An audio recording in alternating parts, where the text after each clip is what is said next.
Salut à toi, j'espère que tu vas bien. Ça fait longtemps que je ne suis pas venue te voir. J'ai un message spécial aujourd'hui qui ne parlera sûrement pas à tout le monde. Il faut vraiment que ça résonne à l'intérieur de toi. Euh, pour te livrer ce message, je vais tout d'abord te parler de comment ça s'est présenté à moi. Moi, je suis. Ben, si tu ne me connais pas, je m'appelle Mélanie. Mélanie Anctil, je suis naturopathe énergéticienne et inspirée par ma divinité intérieure. Donc, ça fait un bout de temps, si tu me suis, tu le sais, ça fait un bon bout de temps, moi, que je demande à reconnecter à ma divinité intérieure, à la laisser prendre la place le plus possible. OK?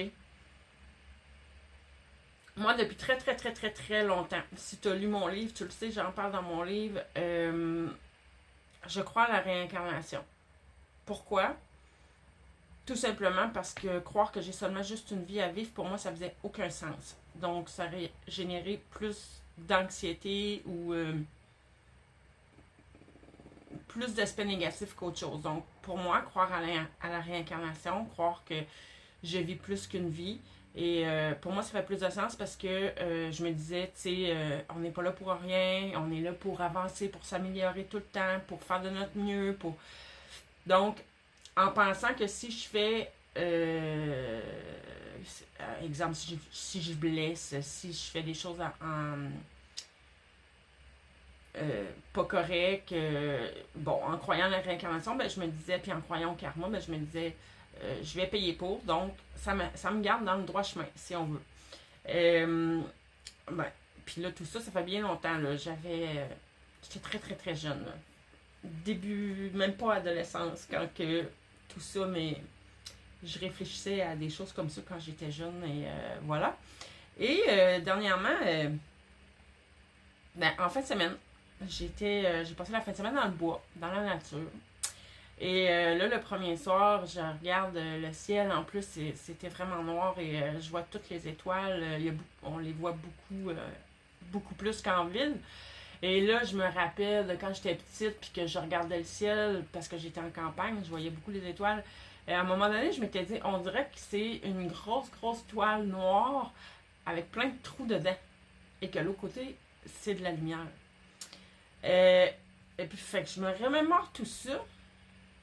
Et tout d'un coup, c'est un sentiment. C'est comme ça me dit.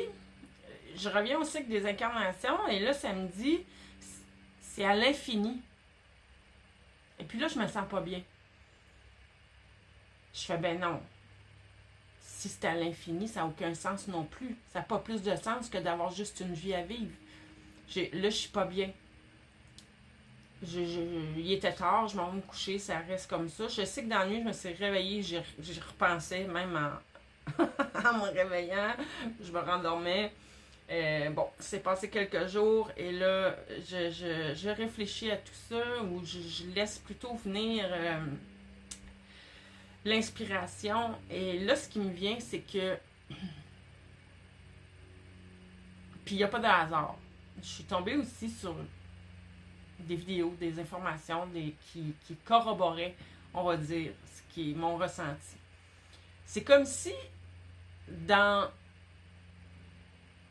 ce cycle d'incarnation-là, c'est que normalement, oui, on vient vivre des expériences. Oui, la source est en nous. Donc, on est connecté à la source des sources. Ça faisait quand même du sens pour moi que la source a créé le vivant, je vais dire ça comme ça, parce qu'il n'y a pas seulement les humains, pour réussir à vivre des expériences. Un peu comme si il y a un ordinateur central et que là, il y a plein d'autres ordinateurs qui sont reliés à cet ordinateur-là central, que eux, ces ordinateurs-là, sont capables de bouger, de se déplacer, d'aller vivre des situations, des expériences, puis que là, l'information revient toujours à cet ordinateur-là central. Aller jusque-là, pour moi, ça allait. C'est des choses que j'ai lues, des choses que, puis je me dis, bon, j'ai pas de réponse définitive, mais bon, jusque-là, ça va. Mais là, ce que ça me dit, c'est que c'est comme en tant qu'âme, on a accepté de venir vivre des incarnations, on a accepté de vivre des expériences, on a embarqué dans le cycle. Mais là, c'est comme si c'est un ressenti, là. Je vais le dire dans mes mots. C'est comme si que là, on est pris dans une roue infinie, infernale, dans un engrenage qui en finit plus. Et puis là, étrangement, je suis tombée sur plein de vidéos qui en faisaient allusion d'ailleurs. Comme si c'était des forces, je veux dire négatives, qui faisaient exprès pour nous maintenir dans l'ignorance, nous maintenir. Mais ça fait longtemps qu'on nous le dit de toute façon. Mais là aussi, je me ramène à. Ouais, en même temps, il n'y a rien pour rien. Bref, ma façon de voir ça pour l'instant, à venir jusqu'à aujourd'hui, ben là, maintenant,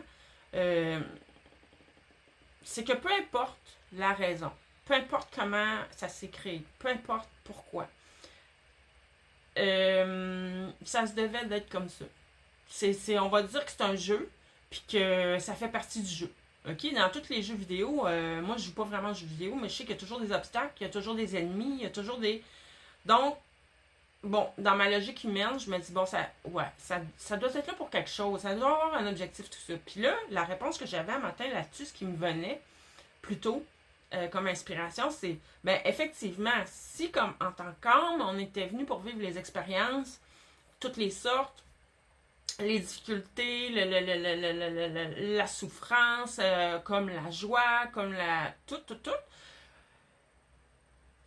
Et que dans tout ça aussi, notre objectif est de se souvenir et de se reconnecter à notre divinité intérieure et lui redonner sa place et par le fait même, vivre le retour à la maison. Et que les cycles d'incarnation se terminent. S'il n'y avait pas eu d'obstacle d'embûche, ça aurait été trop facile, non? Donc, un point de réglé, en tout cas, peut-être pas réglé, mais pour moi, ça m'amène à accepter, à être dans l'acceptation. Puis en plus, j'ai tombé sur une vidéo hier qui disait que une clé hyper importante est d'accepter ce qui est. Puis quand on pense au lâcher prise, c'est un bon moyen d'y arriver d'après moi. Accepter ce qui est tel qu'il est. Ça veut pas dire de pas rêver et pas. Ça veut pas dire qu'on n'a pas besoin, mais ça veut juste dire d'arrêter d'être dans la résistance, ce qui bloque beaucoup nos énergies et nous empêche de grandir. Je veux dire ça comme ça. Et là, tout ça, si t'es encore là sur la vidéo, c'est sûrement ce qui s'en vient, qui va t'intéresser le plus. C'est que là, l'inspiration que j'ai, c'est que beaucoup d'entre nous, d'entre toi, d'entre vous,